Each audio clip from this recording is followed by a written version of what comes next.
Olá pessoal, vamos lá para o nosso segundo videozinho aí sobre a questão da estrutura da Terra, aulinha para o sexto ano, tá? Então nós vamos concluir esse assunto, vamos tentar entender direitinho como é que funciona aí a dinâmica interna do planeta Terra. A gente vai falar hoje sobre um assunto que se chama Teoria da Deriva Continental. Tá? A teoria da deriva continental, ela complementa a teoria das placas tectônicas. Vamos relembrar rapidamente, tá? Tá no outro vídeo. As placas tectônicas são imensas placas rochosas que ficam flutuando sobre o manto terrestre. O manto terrestre, segunda camada do planeta Terra, em que existe o magma, que são rochas derretidas ali, tá? A teoria da deriva continental, ela foi criada, é uma teoria que foi criada por um cientista alemão que se chama, vou ler o nome dele porque eu nem sei se está certo esse nome aqui, Alfred Wegener. Tá? O Wegener ali, ele criou essa teoria em 1912. Tá? O que ele dizia? Ele dizia que o planeta Terra, ele não foi sempre como a gente conhece ele dividido em 6 continentes, que era tudo muito diferente. Ele diz que há mais ou menos 200 milhões de anos atrás, existia somente uma grande massa continental e não 6 porções continentais como a gente conhece hoje, tá? Essa enorme e única massa continental se chamava Pangeia. Vocês já devem ter ouvido falar nesse nome aí, Pangeia, tá? E oceanos, que hoje a gente também tem uma porção de oceanos, só existia um oceano. E esse oceano se chamava Pantalassa. Ok? Bom, como é que isso mudou? Esse cientista aí, ele diz que a partir desse continente único e gigantesco que era Pangeia, as placas tectônicas, elas foram se movimentando e foram fragmentando essa gigantesca massa continental que era a Pangeia. E essa Pangeia, ela foi se dividindo em outras massas continentais menores que ela, ao longo desses 200 milhões de anos, até chegar ao que a gente conhece hoje, tá? Com todos os continentes que a gente tem aí. Parou de se movimentar? Não. Segundo a teoria dele, essas gigantescas placas, né, essa teoria da deriva continental, ainda está em pleno funcionamento. Os continentes ainda estão à deriva, ou seja, essas massas continentais, elas continuam se movimentando. A gente sente? Com certeza não, porque a estimativa é de que essas massas continentais, elas estão se deslocando cerca de 10 centímetros por ano. Então, você pensa um pedaço deste tamanho se movimentar ao longo de 365 dias, um pouquinho por dia. Você não vai sentir nunca, ainda mais que o que está se movimentando não é o seu pé, é o continente onde a gente vive, né? Então, é uma movimentação tão imperceptível para os seres humanos, né, que a gente não consegue ver. E isso vai trazer mudanças significativas, vistas assim, que a gente consiga perceber daqui a muitos milhares de anos de novo, tá? Então, esse cientista, ele percebe, né, que os continentes que hoje existem, se a gente olhar lá no mapa, eles têm alguma coisa que chamou muito a atenção dele. Vou dar um exemplo e que foi a evidência maior que esse cientista encontrou. A costa da África, o continente africano, vamos olhar lá no mapa, tá? A costa da África, ela tem um desenho que encaixa perfeitamente na costa, o que é costa? Litoral, tá? Na costa da América. Então, ele consegue perceber que aqueles dois recortes do litoral, dos dois continentes, se a gente pegasse e juntasse, eles encaixariam muito bem. Tá? Então ele percebe que ali tem alguma coisa, né, que vai encaixar, que não é natural aquele recorte tão perfeito. Natural é, né? Claro, mas o que eu quero dizer é que algo aconteceu ali, tá? E ele percebe isso. A segunda evidência que esse cientista, o Wegener, encontrou foi tanto na costa, no litoral africano, quanto na costa, no litoral do continente americano, foram encontrados fósseis de animais da mesma espécie em dois locais tão afastados, com o Oceano Atlântico inteiro dividindo. Então, obviamente que esses animais que são da mesma espécie e foram encontrados em dois continentes diferentes, nenhum deles teve condições de atravessar o oceano, então quer dizer que aquele oceano possivelmente não existia. E plantas, espécies vegetais também foram encontradas na costa americana e na costa africana, que parece que foram separadas, tá? Então essas duas evidências fizeram com que ele lançasse essa teoria em 1912 e que até hoje ela seja uma teoria muito aceita e que praticamente não teve contestação nenhuma, tá? Então, por que eu falei que essas duas teorias elas se complementam, né? Aqui nós estamos falando hoje a teoria da deriva continental e a do outro vídeo, que é a das placas tectônicas, tá?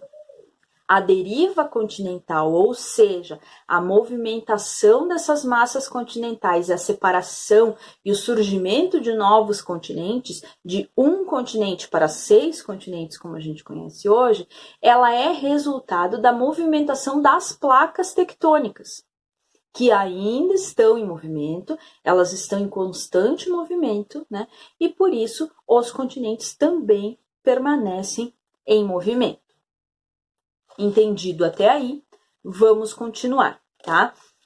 A gente vai ter o que a gente chama de agentes internos de transformação de relevo. O que é isso? Vocês fizeram uma atividade em que se falava dos agentes internos de transformação do relevo. Vamos relembrar o que é relevo.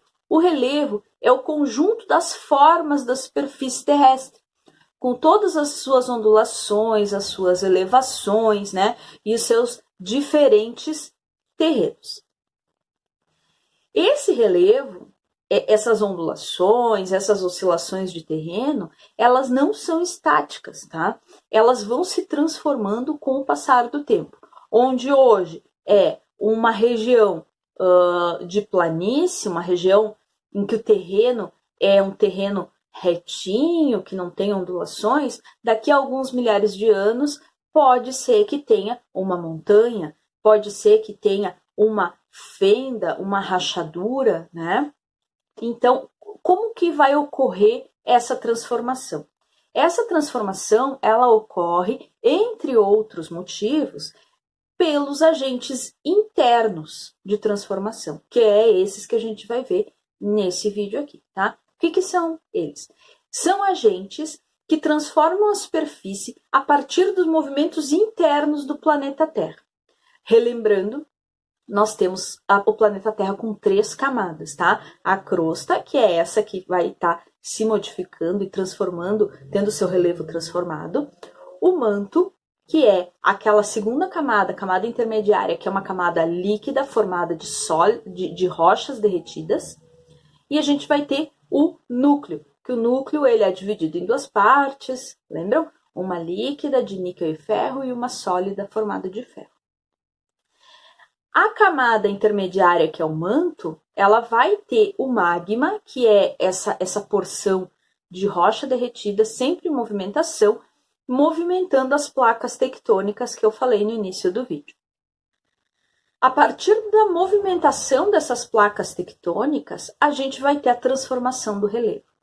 A gente tem 3 tipos de movimentos que as placas tectônicas fazem: o movimento convergente, que é onde as placas se batem, elas vão de encontro uma com a outra. A gente vai ter o movimento divergente, que é o movimento que as placas se afastam, elas ficam longe uma da outra, tá?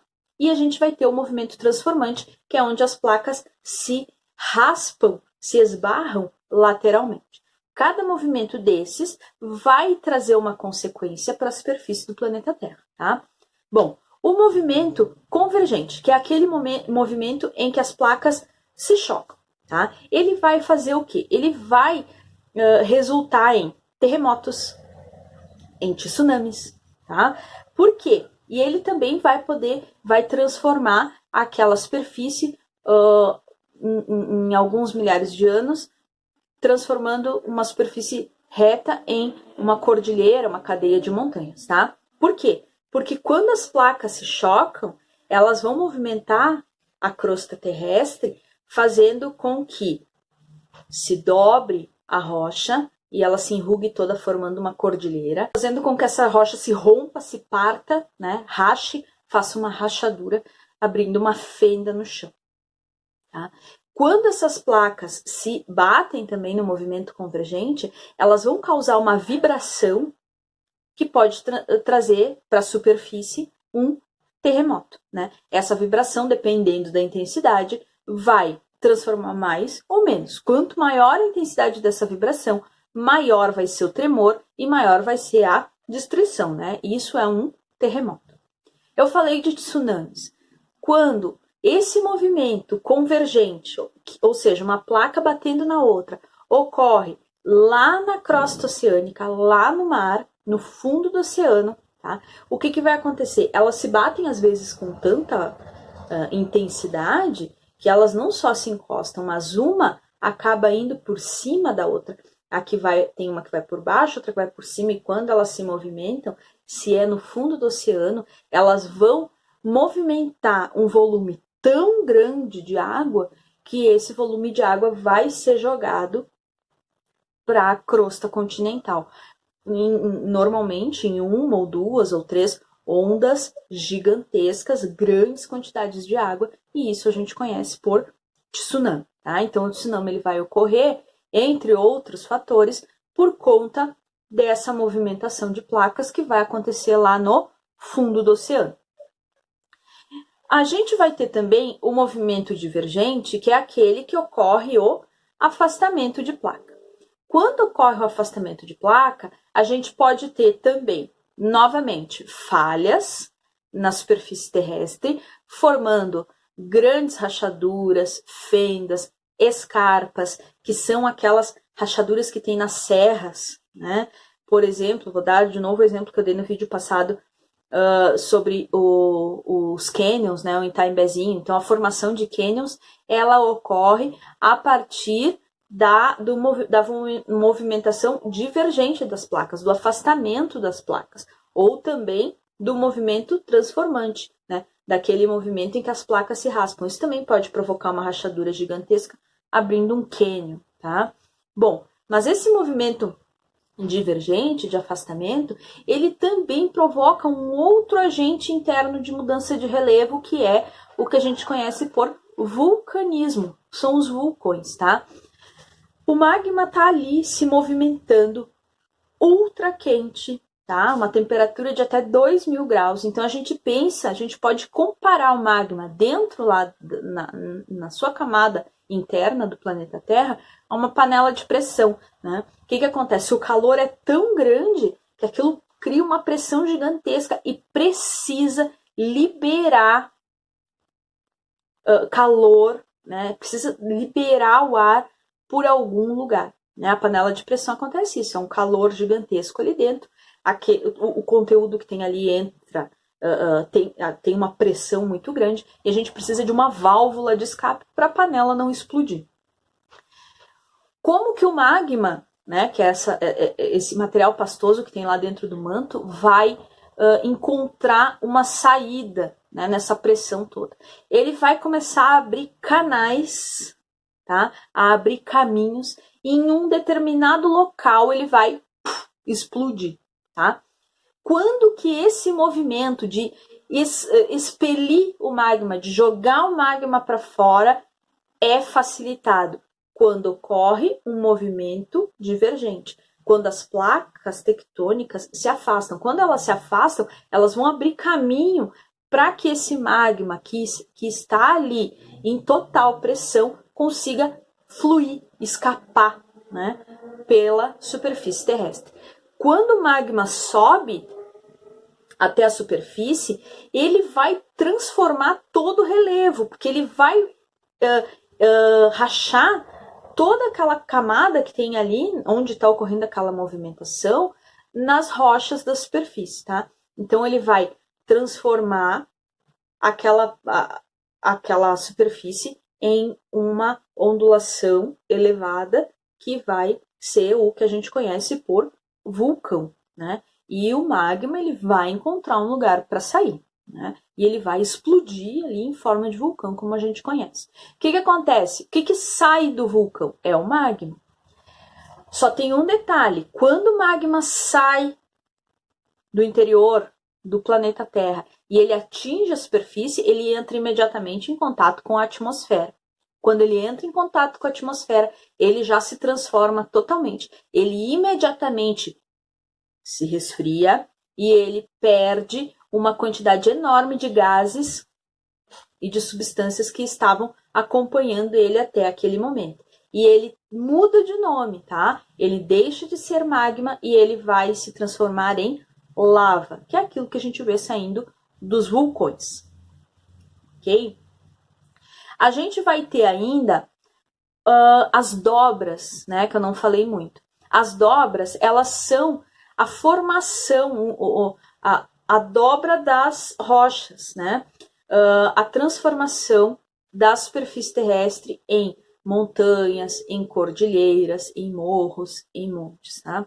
Qual a diferença da falha e da dobra, tá? É o tipo de rocha. Quando há uma movimentação das placas tectônicas e essa rocha é uma rocha muito resistente, muito dura, essa rocha ela não tem maleabilidade, ela vai rachar, ela vai se partir, abrindo fendas e rachaduras. Isso é uma falha. Quando essa rocha é uma rocha menos resistente, é uma rocha mais maleável, essa rocha ela não vai se partir nem se rachar, ela vai se dobrar, ela vai se enrugar, ela vai acumular em um determinado ponto e ela vai se transformar em uma montanha. Quando a movimentação é tão grande, essa não vai ser uma montanha só, vai ser uma cadeia de montanhas, vai ser uma cordilheira. Isso acontece de uma hora para outra? Não, absolutamente não. Isso leva milhares de anos para acontecer, como eu falei para vocês, tá? Então a gente vai ter aí esses agentes de transformação do relevo, tá? Os vulcões, os terremotos, os tsunamis, as falhas e as dobras. Todos eles resultantes de algum movimento das placas tectônicas. Eu espero que vocês tenham entendido. Vou deixar esse vídeo no canal e também na plataforma para que vocês tirem as dúvidas de vocês, tá? Espero ter ajudado. Então, até a próxima. Beijinho. Tchau, tchau.